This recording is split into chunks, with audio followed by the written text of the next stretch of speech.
Chapter 12, Between a Rock and a Hard Place. The whole team suits up in the locker room for the last game of the regular season, and everyone's nerves are on edge. Fortunately for the Snow Tigers, Laurie is on the job. If anyone can hype up the team, it's him. Alright team, the time has come to show our fans what we're made of. We've shown them all season, and it's been up and down. We're gonna need a whole lot of luck to win anything this year. How many times do I have to tell you that luck is just a 4-letter word for effort, experience, and teamwork? You sound like one of those cheesy inspirational posters. Uh-oh, Laurie is talking in cliches again. Someone call the cringe police. Mock all you want, but you guys know I'm right. Now, our seeding may not be pretty thanks to the rough start of the season, but we made the playoffs by the skin of our teeth. A win's still a win, and this is our chance to get one more going into the playoffs. This is the space where we thrive. Laurie is right. We have to work as a team. One big win is all we need. You have to forget about luck and work hard. We have to work as a team. Somewhere along the way, we forgot that the Tigers are the strongest of the pack. Actually, I'm pretty sure Tigers hunt alone. Okay, alright. Yeah, no, you need to calm down with your negativity. Yeah, but can you imagine what would happen if they all decided to band together? You can feel the energy in the locker room starting to change already. Everyone is starting to look more cheerful and amped up. Come on, this is going to be our best game yet. I can feel it. Laurie nods at each player until Hunter joins the group. All at once, Laurie's smile drops and he turns away. Wait, are you forgetting someone? Yeah, I thought Hunter was as much as part of the team as the rest of us. He is, when he chooses to play like him. Uh-oh, here we go. I don't need Laurie to tell me how to play hockey. He should be the one asking me for tips. I think you two should make up and be friends. You shake your head at Laurie and Hunter, not bothering to hide your annoyance with them. Seriously, you guys, we're all getting a little tired of this chest-thumping routine every time you're in the same room. You tell them. Laurie and Hunter scowl at each other, but you can tell they're ready to call a truce for now. We should probably get out of there and start warming up. I was born ready. Sighing, he watches everyone except Hunter and Laurie files out towards the ice. The team's spirits are good, but you wouldn't call them great. Were you two waiting for me to formally dismiss you? No, actually, I was waiting for this. To your surprise, Hunter yanks you towards him and presses a hard, quick kiss on your mouth in full view of Laurie. Can't win a game without a goodbye kiss from my best girl. You're so taken aback by this public claim on you that you can only watch as Hunter saunters confidently out onto the rink, and as Laurie storms away without a word. As the game gets underway, it's obvious that the situation between them isn't improving with time. Malik, I don't care how many goals you want. If Burke's open, pass it to him. Sorry, Coach, I wasn't sure Laurie could get it there in time. BS. I was probably in position to score. Uh-oh, maybe this next play will be better. You grip your hands in your lap as Laurie passes the puck to Hunter and purposely drives him into a corner. Why did he do that? Your answer comes as a member of the opposite team body checks Hunter into the glass, sending the whole stadium rattling. Oops, my mistake. Oh my god, you're self-sabotaging. You did that on purpose. What the hell is going on out there? Actually, this might be my fault. You can barely watch as the two hockey players glare at each other across the ice. You've never seen so much antagonism during a game before. I may have said and done a few things to put them at odds. In that case, fix it. We can't go into the playoffs playing like this. You cup your hands around your mouth and shout a few encouraging words, but they're lost under the louder and more furious sounds of Sean and Luke. I'm tired of picking up all the slack out here. Seriously, you two. We're supposed to be on the same team. It's not my fault that Burke is so old that he forgot how to play. And it's my fault, not my fault, that Malik can't hack it as a professional arena. Just when you think things are about to turn explosive, the ref blows a whistle. Break it up. We got a game to play. The players get into places as the ref prepares to drop the puck in the end zone face-off. Laurie crouches, stick ready, as the other team's forward gets in a position across from him. Here we go. As the puck falls to the ice, Laurie jabs and misses, leaving the opposing forward with a clear path to the goal. Damn it, Malik, cover. Do I have to do everything around here? As the two argue, the opposing forward breaks to the goal, lines up a shot, and scores. Does someone want to tell me why I didn't have a single defender helping me out here? Instead of answering her, Hunter and Laurie bump chests and drop their sticks, glaring furiously at one another. The goal is on your head, not mine. Say that again and I'll make you hear these words. You two are better than this and you know it. Come on. I know you guys can do it. You just need to work together. Instead of having an intended effect, the sound of your voice only causes them to explode. You don't deserve to be here. You know it. You don't deserve anything. Before Hunter can respond, Laurie shoves Hunter so hard that he staggers back and almost crashes to the ice. Hunter retaliates by throwing a punch that cracks Laurie across the jaw, and the resounding thud reverberates through the ice. You're the one who can't tell when it's time to give up and go home. Can't you tell no one here wants you? Laurie recovers from the blow quickly, stripping off his helmet and gloves and throwing them to the ice. Hunter's right behind him with his own helmet and gloves coming off seconds later. Let's go. Finally. What in the hell do they think they're doing? Your answer comes as Laurie and Hunter grab each other by the jersey. You jump to your feet, mouth open in horror as the fists start flying. The crowd boos as Sean and Luke jump into the fray, doing their best to pull the two apart, but it's a bloodbath out there. Have you both lost your mind? Stop, idiots! Yeah, I agree with both of them. Laurie's head rears back as Hunter's lands a blow straight to his face. Laurie retaliates with an uppercut to the gut that resounds sickening over the ice. Asshole. Screw you. A few more teammates start to pull the two apart as you step onto the ice, arriving on the scene just as Sean and Luke finally manage to separate them. I can't believe this. Both players breathe heavily, blood pouring onto the ice and bruises forming around their eyes. Laurie looks more winded of the two, but there's a nasty gash across below Hunter's eye. You know what? How about I just go home? You're both idiots. You turn your steps towards Laurie, who's already starting to hobble towards the bench. Come here, Laurie. I need to check your vitals. He twists his head to look at you, a rueful gleam in one of the eyes. It's not starting to swell shut. It's not that bad, Jules. I'm alive, even if I have gone and screwed things up. Instead of answering, you flash a light in his good eye and assess his pupillary reaction. I never thought this would be the way my career ends. Then grow the f*** up! You put an arm around Laurie and help him to the medical room to finish her examination and treatment. The moment the door closes behind you, you push him down to the table and glare at him, your hands on your hips. Jules, I'm sorry that I... Save it. What in the hell were you thinking out there? Me? What about Malik? He was the one ruining the game for the team, acting like he's God's gift to everything, refusing to look beyond his own ego. Laurie sets his jaw and then winces at the pain. It's team captain. It was my job to enforce the rules, and I did. And how did that work out for you? You're none too gentle as you pull down the ice pack and start prodding the edges of his bruise. Fighting with your own team, resorting to violence. Since when are you that kind of leader?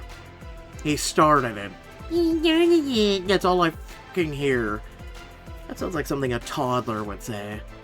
Now that you've finished with his eye, you move on to the rest of the exam. Laurie's body is littered with bruises, blood trickles from a cut under his ear. You make a compress and hold it against the cut, pleased to find that the wound is only superficial. Seriously, Laurie, we all know that Hunter's a hothead, but it's your job as a team captain to keep your cool. Instead, you provoked him and let him turn you into someone you're not. Laurie opens his mouth to defend himself, but thinks better of it at the last second. You're right, I should have known better. Your anger starts to dissipate as he lightly touches your wrist while you finish cleaning the cut. I'm sorry, Jules, but seeing him flirt with you, watching that kiss in the locker room, it got to me. That kiss... You know, I should really piss him off and be like, that was nothing compared to his usual. Meant nothing to me. It wasn't even about me, Lori. It was just Hunter trying to get under your skin. In my head, I know that, but in my heart. His gaze locks on yours. Even with all the swelling, his feelings for you are on display. The gesture for Lori to remove his shirt so you can examine the rest of him, but he's too busy dwelling on Hunter. It's the uncertainty of it that's getting to me. The longer this little contest goes on, the more painful the questions that creep into my mind. Questions like, if he makes you happy, whether or not he treats you right, and most importantly, whether or not he's said I love you yet. You're taken aback by the directness of the question, but you can't lie, not about this. He did. And did you say it back? Of course not. I'm not ready to say it to either of you. Relief lowers his shoulders by at least 3 inches. Thank you for being honest. It means a lot to me. Lori looks at you so long and hard that you start to worry that you said the wrong thing. Are we okay? Of course we are. It's not you that I'm upset with. You're an idiot. We're talking at the end of this video. It takes your hand and presses a kiss to the middle of your palm. It's such a tender gesture that your chest grows tight. Not gonna lie, my heart hurts as much as the rest of my body, but that's on me, not you. Instead of removing a shirt, Lori gathers up his things instead. What are you doing? You and I both know you're sending me to the hospital for x-rays. It's protocol, and that's one thing you and I have always shared. Nobody follows the rules like we do. The playfulness in his tone goes a long way in helping lift your mood. Only Lori would crack jokes to make me feel better at a time like this. Any parting wisdom before we call that ambulance? You take your lower lip between your teeth and consider your options. Lori does need to be x-rayed, but you doubt they'll find anything. And in the meantime, I could take an extra moment to treat both his emotional and physical wounds. Do I have to? Today is just one day that's stick to protocol. A good call, Lori. I appreciate you making this easier on me. He flashes you a sad smile as you finish packing his wounds to get him safely to the hospital. Making your life easier and better is the only thing I want, Jules, no matter what it takes to achieve it. You call in the hospital transport and help Lori onto the waiting stretcher. They'll most likely just slap some bandages on you and tell you to take it easy. No worries. This isn't my first rodeo or first hockey fight. He looks as though there's more he wants to say, but all he does is blow you a kiss as the doors close around him. That's one hockey player taken care of. Now Hunter needs me, and I'm guessing his mood is none too pretty. You make your way to the locker room where Hunter is waiting for you.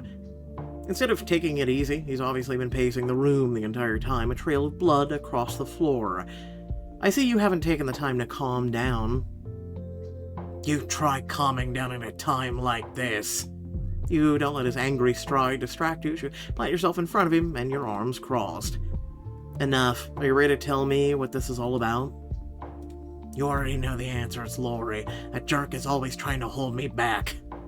That sounds like an excuse.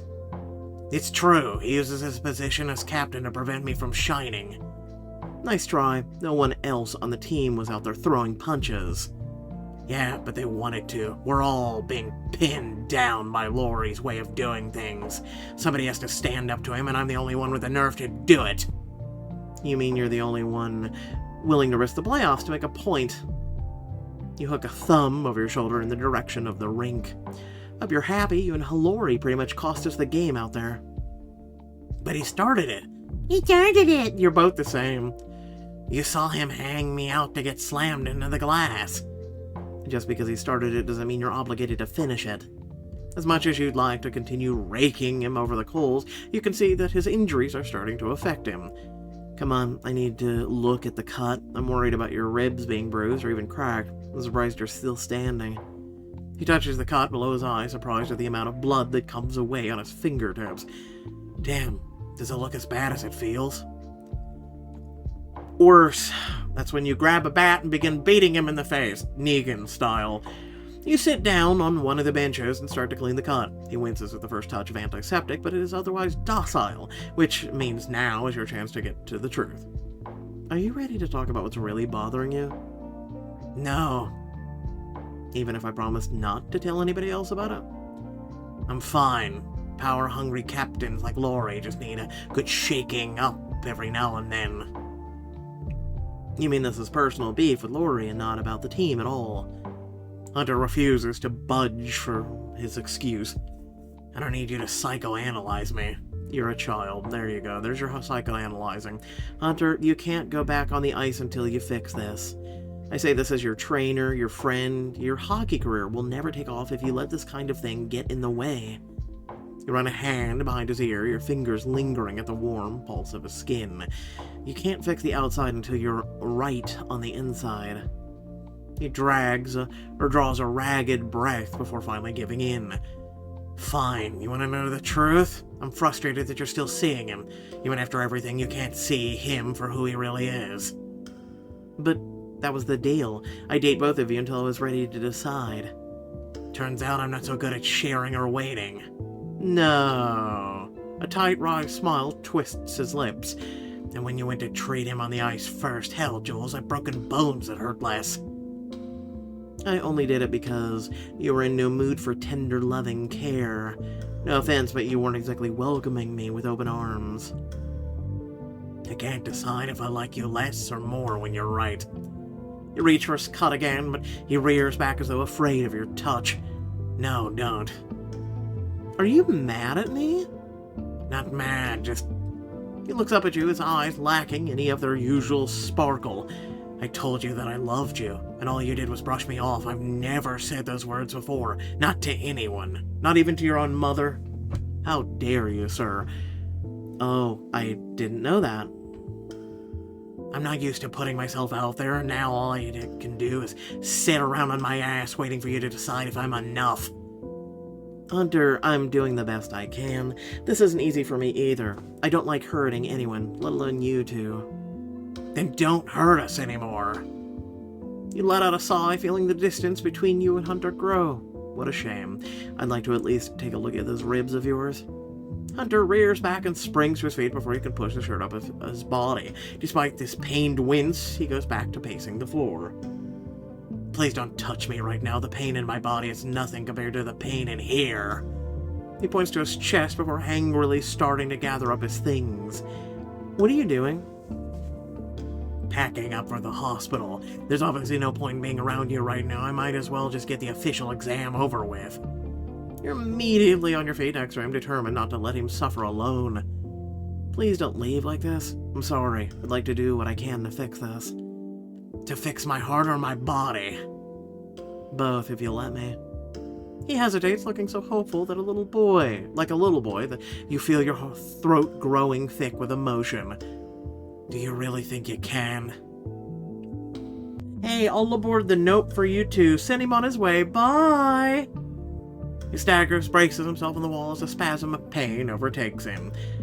Never mind. You're in way worse condition than I thought. You order him to take a seat while you finish packing up his things for him. Get the all clear, then we'll talk. Lucky me. You wait for Hunter, you wait with him for the hospital transport to arrive and take him away.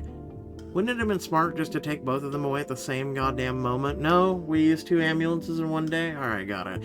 Hey, as soon as both Hunter and Lori are safely off in their separate ambulances, you wander back to your office. It feels quiet, empty, despite the TV overhead playing Off the Ice. Great. Looks like we're at the top story of the day. You stop underneath the TV and turn up the volume, cringing as the announcer's voice cuts in. I don't know about you, but that might have been the worst game I've ever seen the Snow Tigers play. All that fin fighting, they didn't even try to put forward a unified front. So much for ending the regular season with a bang. They'll have a hard time recovering from this in the time for the playoffs. With each passing criticism, you feel yourself sinking more and more. This is all my fault. Hunter and Lori are both about to lose out on their dreams, and I'm the reason why. Hey, at least you acknowledge it. You click off the TV before they can say anything more to cast you in gloom. Hunter and Lori's dreams aren't the only ones at risk. This might be the end of my relationship with both of them forever. Oh no! What a shame! Alright, so anyway, thanks for watching. Please remember that if you did enjoy at least what I do, to like, share, and subscribe. Leave a comment down below letting me know your thoughts. Yeah, I know, I didn't pick any diamond choices. Do you know why I'm so goddamn tired of this fucking book? Yeah, I said it. Listen! We've got our MC that literally and figuratively is the Well, God, I wanted to say some words right there that YouTube wouldn't be happy with. Anyway, so let's put it this way. Our MC is a woman that we know exists in real life. She's that woman that I've heard reports of, like, I know one particular woman that dated 5 guys at one particular time, all while they didn't know about each other. She did this and bragged about it because she said she was getting basically at least 5 free, like, lunch, dinner, like she was getting a bunch of free meals, and, you know, because guys have to woo you, so, you know, they take you places and the whole 9 yards. So she was getting, like, basically living like, you know, royalty. Long story short is after that, hey, guess what? All 5 guys didn't want anything to do with her, and congratulations in your braggadocious behavior. Probably most people that run into you and know your face, they don't want anything to do with you either, and I'm sure your father and mother are really happy with you. Anyway, so, to me, our MC is one of those people, okay? There's a few words that I can think of that come to mind. I'm sure you can too. But long story short, I'm not impressed with her in the least. I actually dislike this book more than most of the books on this app, or the most of the apps/books that I've ever had to read in my entire life. I don't like this story. I think it's stupid. I think the whole, like, synopsis for it is just, there's less hockey, there's less drama, there's less everything. It's just a lover's triangle, and I'm tired of it. I hate it. I can't stand it. And I know I'm not the only one. I'm not giving diamonds for this anymore. I'm not. I'm done. So if you guys are upset that I didn't pick the diamond choices, I don't know what to tell you, but long story short, I'm done. Short, sweet, to the point, moving on. Okay? There's a lot of other things I could be doing right now. Okay? So, alright. That's my thoughts. I hate this book. I feel like I hope to God it ends at like chapter 15, 16, because if we keep going, it may join the list of shit that I stop covering. I'm not even kidding. That's how bad this book is to me. I dislike it. I would rather have more of the main character energy book. I'd rather have more fun with that than I'm having with this shit right now. I would rather watch someone sit on a toilet right now and take a number 2. That's how much I hate this book. I would rather watch paint dry. Okay? I don't know how many analogies I can keep firing at you, but I hate this book. Alright, peace out.